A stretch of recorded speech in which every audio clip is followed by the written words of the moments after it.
Good morning students, welcome to online class. In my last video we discussed about the process of nutrition like absorption, assimilation, addition, digestion, ingestion and the different ways of food, different ways of nourishment in different kinds of organism like nutrition in amoeba, nutrition in hydra. In today's video we discuss about human digestive system. Okay, let's proceed to the chapter. Here I am showing the diagram of human digestive system. See here, आपको यहाँ पे human digestive system का diagram दे रखा है मैंने, ठीक है। इस पूरे डायग्राम में आपको दिख रखा होगा फूड पाइप है, liver, stomach, small intestine, large intestine, anus. ये पूरा मार्क किया हुआ ह्यूमन डाइजेस्टिव सिस्टम आपको पूरा दिखा रखा है, आपको दिख रहा है, करेक्ट। ओके, चलिए इसको देखते हुए समझते हुए पढ़ते हैं, हम समझते हैं कि क्या होता है। The food enters our mouth and passes through a number of steps inside our body.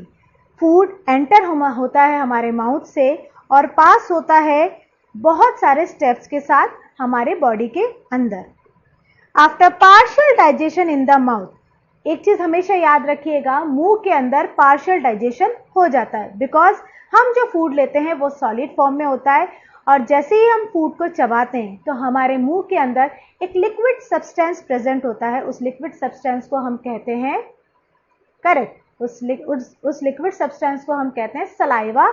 वो सलाइवा हमारे फूड आइटम को ग्राइंड करने में, मॉइस्ट करने में हेल्प करता है। टीथ से ग्राइंड होता है और सलाइवा के थ्रू वो मॉइस्टन हो जाता है। मॉइस्ट होने से वो पेस्ट में बदल जाता है जिसको हम इजीली स्वेलो कर सकते हैं। It passes through a continuous long tube called alimentary canal. अभी आपको डायग्राम में दिख रखा होगा कि एलिमेंट्री कैनाल मुंह से पास होते हुए नीचे की तरफ जा रहा है। इस लॉन्ग ट्यूब से ये खाना पास होके जाता है जिसको हम एलिमेंट्री कैनाल या फिर डाइजेस्टिव सिस्टम भी कह सकते हैं। मेन ऑर्गन्स क्या क्या दे रखा है देखिए।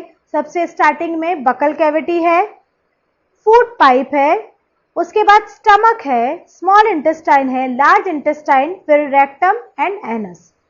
The food passes through each of these organs for digestion. Food इनसे स्टेप बाय स्टेप पास होता है ताकि इस ऑर्गन से पास होता है ताकि फूड इजीली डाइजेस्ट हो सके। Salivary gland, liver, pancreas and inner walls of stomach secrete digestive juices that helps in converting complex substances into simpler substances. Okay. अब यहां कहा है salivary glands, liver, pancreas, digestive juices, stomach, ये सारे stomach से जो डाइजेस्टिव जूसेस सीक्रेट होती है ये सब हेल्प करती हैं इन कॉम्प्लेक्स सब्सटेंस को कन्वर्ट करने में ताकि ये सिंपलर सब्सटेंस में कन्वर्ट हो सके। The digestive tract and the various associated glands together constitute the digestive system. और डाइजेस्टिव सिस्टम किससे मिलकर बनता है? जितने भी डाइजेस्टिव ट्रैक्ट्स हैं और जो उससे जुड़े हुए ग्लैंड्स होते हैं उन सब को मिला करके एक पूरा कंप्लीट डाइजेस्टिव सिस्टम तैयार होता है। आपको ये डाइजेस्टिव सिस्टम का डायग्राम दिख रहा है, ये आपको समझ में आया है कि मैंने इसमें क्या क्या शो कर रखा है। इस डाइजेस्टिव सिस्टम को देखते हुए हम इस पैराग्राफ को जितना हम समझ पाए हैं उससे हमें ये समझ में आया है कि कोई भी फूड को डाइजेस्ट होने में सबसे पहले हमें इंजेशन, उसके बाद एजेशन, देन एब्जॉर्प्शन, देन असिमिलेशन और लास्ट एजेशन, करेक्ट। ये सारे प्रोसेस इस स्टेप के थ्रू हमें समझ में आ गए कि ये क्या होते हैं। नेक्स्ट जो हमारा है, अब हम जितने भी अभी हमने पार्ट समझे हैं जैसे कि buccal cavity, food pipe, stomach, small intestine, large intestine, rectum and anus, इसके बारे में अब हम समझेंगे कि ये किस तरीके से काम करते हैं फूड को डाइजेस्ट करने में। सबसे पहले हम समझेंगे बकल कैविटी यानी माउथ के बारे में। The food is taken into the body through the mouth. The process of taking food into the body is called ingestion. Ingestion किस प्रोसेस को कहा जाता है? जो खाना हम अपने बॉडी के अंदर लेते हैं उस प्रोसेस को इंजेशन कहा जाता है। और खाना हम कहाँ से लेते हैं? हमारे माउथ के थ्रू यानी बकल कैविटी के थ्रू लेते हैं। Chewing of food by teeth breaks down the food into small pieces. खाना आपने मुंह के अंदर लिया, उसके बाद उस सॉलिड फूड आइटम को आपने अपने दांतों से चबाया तो वो स्मॉल पीसेस के अंदर कन्वर्ट हो जाते हैं। The teeth cut, tear and grind the food. Teeth क्या करता है? फूड को काटने में हेल्प करता है, ग्राइंड करने में, और साथ ही साथ उसको चीरने में हेल्प करता है। बिफोर वी स्वेलो इट, लेकिन ये सब खाना निगलने से पहले होता है। For this purpose we have different types of teeth, और इन सब चीज़ों के लिए ग्राइंडिंग, च्यूइंग और साथ ही साथ टीयरिंग, इन सब प्रोसेस के लिए डिफरेंट काइंड के टूथ होते हैं हमारे। ओके, अब इसको मैं आपको एक एक्टिविटी के थ्रू समझाऊंगी। Wash your hand and count your teeth looking into the mirror.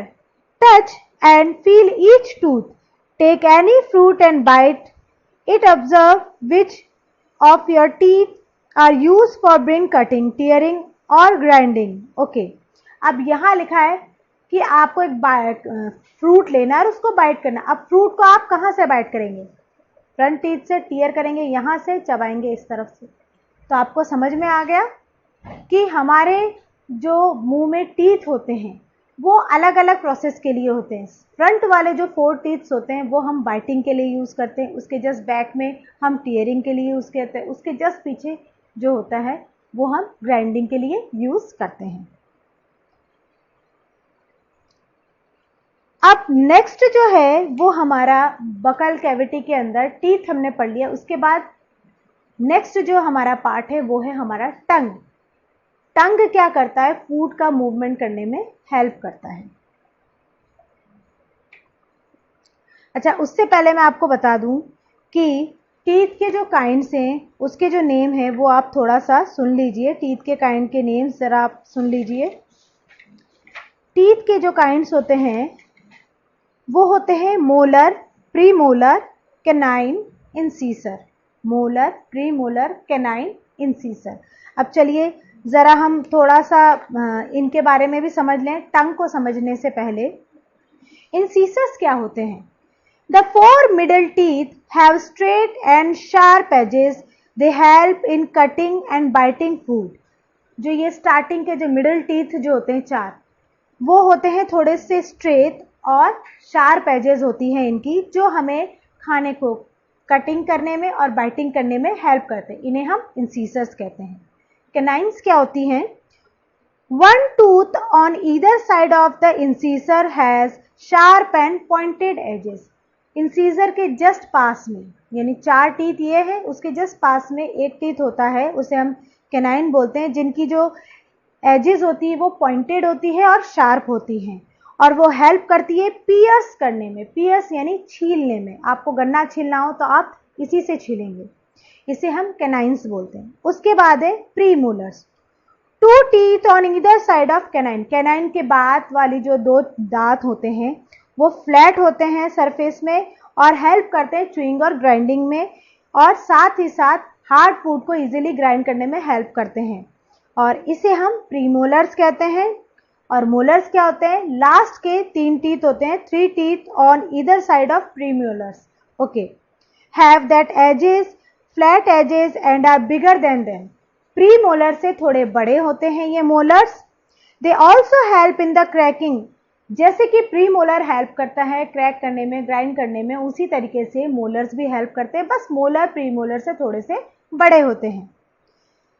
These इसे परमानेंट टीथ कहा जाता है और ये होते हैं मोलर्स। ओके, आपको ये तो समझ में आ ही गया हो गया।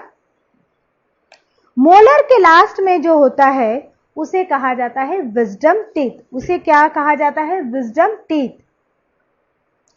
The last molars do not appears in many person because ये जो लास्ट वाला जो मोलर है, ये विजडम टीथ भी मोलर होता है, लेकिन ये कई पर्सन्स में उनके लाइफ के एंड तक भी नहीं आता है, इसीलिए इसको विजडम टीथ के नाम से भी जाना जाता है। ओके, एक चीज और मैं आपको समझाना चाहूंगी टेम्परेरी और मिल्क टीथ और परमानेंट टीथ के बारे में। First set of teeth grows during infancy at around 8 to 12 months and they fall off at the age of 6 to 8 years. जो 8 से 12 महीने के समय में जो छोटे छोटे बच्चों के टीथ आते हैं वो गिरने लगते हैं 6 से 8 साल के बीच में। जब बच्चा 6 से 8 साल के बीच में होता है तब गिरने लगते हैं और ये टीथ होते हैं टेम्परेरी या फिर मिल्क टीथ भी इसे कहा जाता है। These are total of 20 in number और ये कितने होते हैं 20 लगभग। ये टोटल कितने होते हैं 20 नंबर्स में होते हैं। द सेकेंड सेट, उसके बाद जो इन टीथ को रिप्लेस करके जो सेकेंड सेट आता है वो कहलाया जाता है परमानेंट टीथ। वो क्या कहलाया जाता है परमानेंट टीथ। Yes correct. चलिए अब हम समझेंगे टंग के बारे में। अब हम किसके बारे में समझेंगे टंग के बारे में।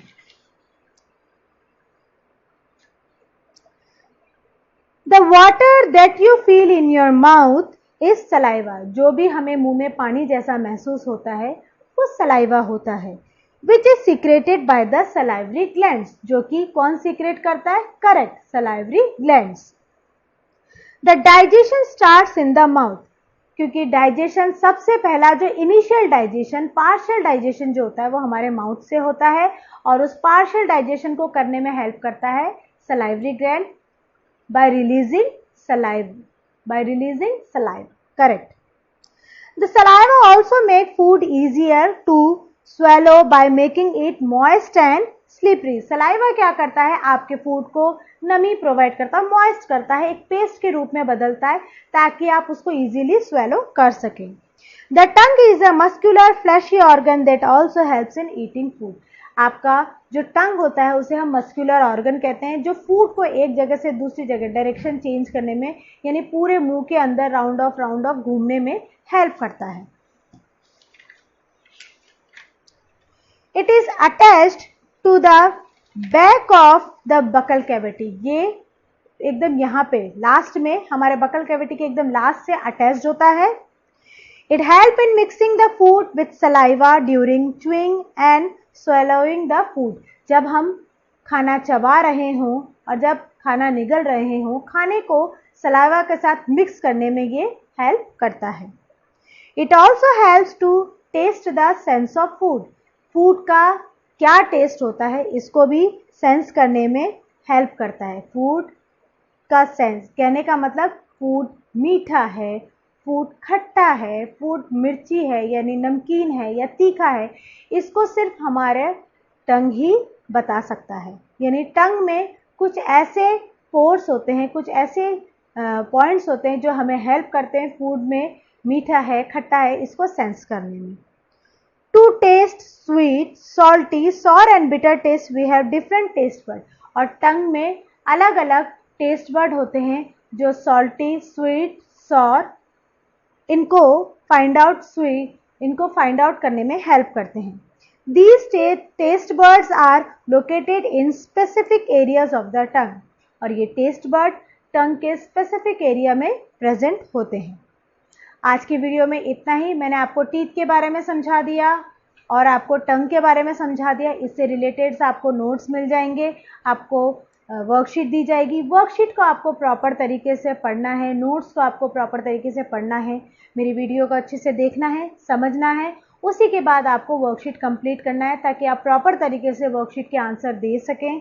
साथ ही साथ जो भी आप वर्कशीट कर रहे हैं उस वर्कशीट को आपको नीट एंड क्लीन हैंडराइटिंग में करना है। किसी भी तरह का कटवट नहीं होना चाहिए, व्हाइटनर यूज़ नहीं करेंगे आपको सावधानी से काम करना है अपने कॉपी में। और साथ ही साथ 5 to 7 PM का जो टाइमिंग है उस टाइमिंग के दौरान अपने वर्क को चेक करने के लिए आपको आपके क्लास ग्रुप में सेंड करना है अपना ग्रुप, मैं उसको चेक करूँगी। Okay, thank you.